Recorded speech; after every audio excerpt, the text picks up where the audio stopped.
अस्सलाम वालेकुम। कैसे हैं आप सब? उम्मीद है कि आप सब खैरियत से होंगे और आपकी खैरियत नेक मतलूब चाहती हूँ। मैं भी आपकी दुआओं से बिल्कुल ठीक ठाक हूँ। आज हम आपको क़िसासुल अंबिया में हज़रत इब्राहीम अलैहिस्सलाम का क़िस्सा सुनाएंगे, जो कि हमने आपको पार्ट 1 में आधा सुनाया था कि जिसका इख्तिताम हमने किया था कि हज़रत इब्राहीम अलैहिस्सलाम को नमरूद ने अपने दरबार में बुलाया और उनके दरमियान जो गुफ्तगू हुई वो हमने आपको बताई। तो चलिए आइए वाक़े का आगाज़ वहीं से करते हैं जहाँ पर हमने इसका इख्तिताम किया था कि नमरूद कहता है कि अपने रब की सिफत बयान करो। हज़रत इब्राहीम अलैहिस्सलाम फरमाते हैं, मेरा रब ज़िंदगी और मौत देता है। नमरूद, ज़िंदगी और मौत तो मैं भी देता हूँ। इब्राहीम अलैहिस्सलाम, वो कैसे?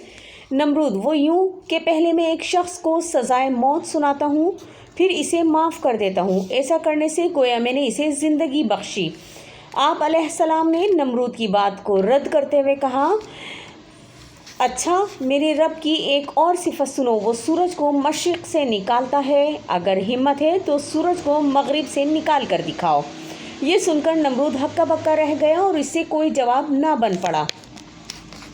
हज़रत इब्राहीम अलैहिस्सलाम कौम को ईमान की दावत देते रहे, मगर वो लोग ज़रा भी बात ना मानते।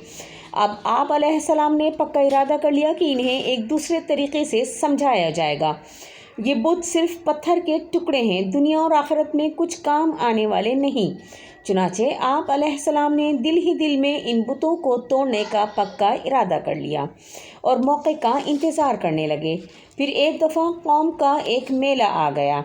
बस्ती के सब लोग मेला देखने चले गए। अब बस्ती खाली थी। आप अलैहिस्सलाम इनके बड़े मंदिर में दाखिल हुए। बुत एक तरतीब से रखे थे। सबसे ऊंचा बड़ा बुत था, जिसके आगे कई किस्म के नजराने और नजराने के खाने रखे हुए थे। आप अलैहिस्सलाम ने सब बुतों को पुकार कर कहा, ये इतने खाने मौजूद हैं, तुम खाते क्यों नहीं? पत्थर के बुत भला क्या जवाब देते? तब हज़रत इब्राहीम अलैहिस्सलाम ने तंज़िया कहा, अरे तुम बोलते क्यों नहीं? मगर आप अलैहिस्सलाम की आवाज़ लौटकर आप अलैहिस्सलाम के कानों में वापस चली आई।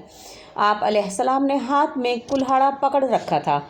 आप अलैहिस्सलाम ने इन बुतों को तोड़ना शुरू कर दिया और वो सारे बुत एक के बाद एक ज़मीन पर औंधे मुँह गिरने लगे।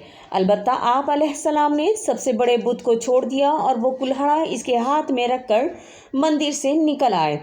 इधर मेला ख़त्म होने के बाद बस्ती के लोग जब गांव पहुंचे और रोज़ाना की इबादत करने मंदिर में दाखिल हुए तो दंग रह गए, यानी कि हैरान रह गए और बुरी तरह टूटे फूटे बुतों को देखकर गुस्से और गम में भर गए और हर तरफ से आवाज़ें आने लगीं, ये किसने किया है? अरे इसे बहुत बुरी सज़ा मिलेगी। और फिर अचानक एक आवाज़ ने सबको अपनी तरफ मुतवज्जह कर लिया।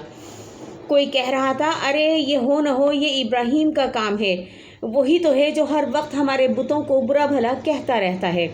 फ़ौरन हाकिम को इत्तला दी गई। इसने सिपाही भेजकर आप अलैहिस्सलाम को गिरफ़्तार कर लिया और आप अलैहिस्सलाम को दरबार में पेश कर दिया गया। अब हाकिम ने आप अलैहिस्सलाम से अपने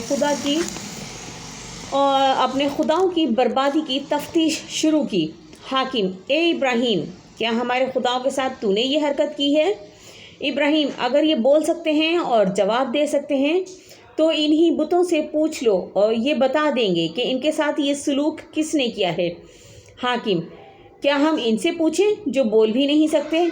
इब्राहीम, फिर तो तुम सब लोगों को बहुत अफसोस हुआ होगा और अफसोस है कि ऐसे पत्थर के बुत पूछते हो जो किसी को नफ़ा नुकसान नहीं पहुंचा सकते और ना ही किसी के नफ़े नुकसान के मालिक हैं।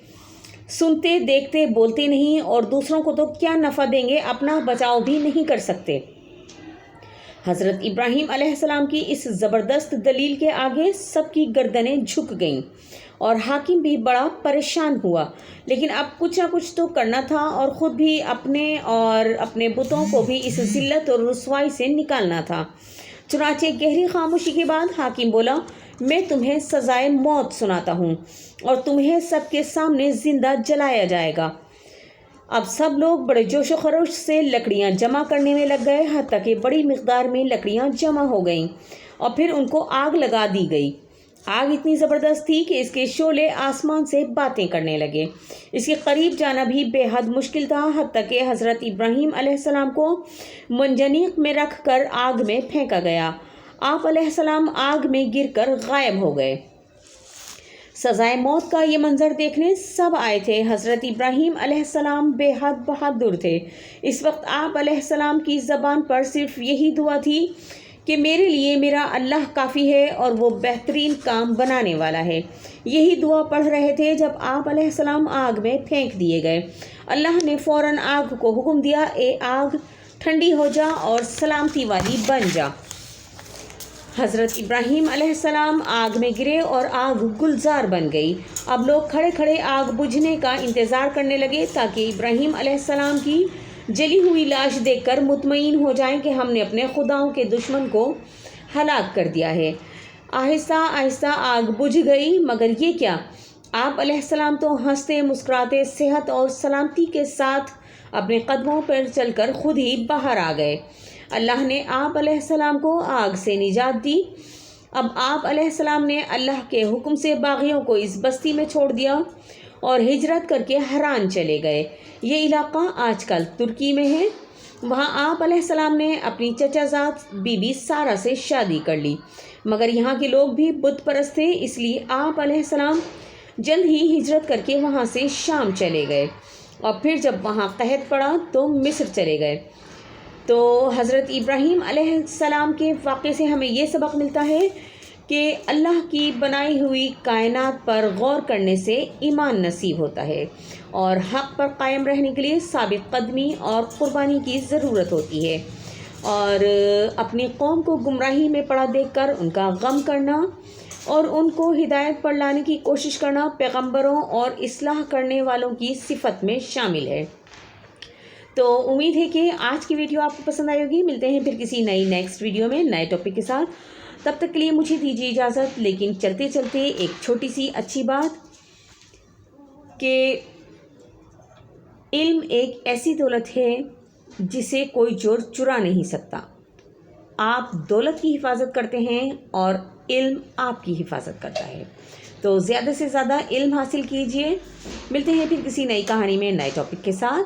तब तक के लिए मुझे दीजिए इजाज़त। अपना और अपने प्यारों का ढेर सारा ख्याल रखिएगा। अल्लाह हाफ़िज़।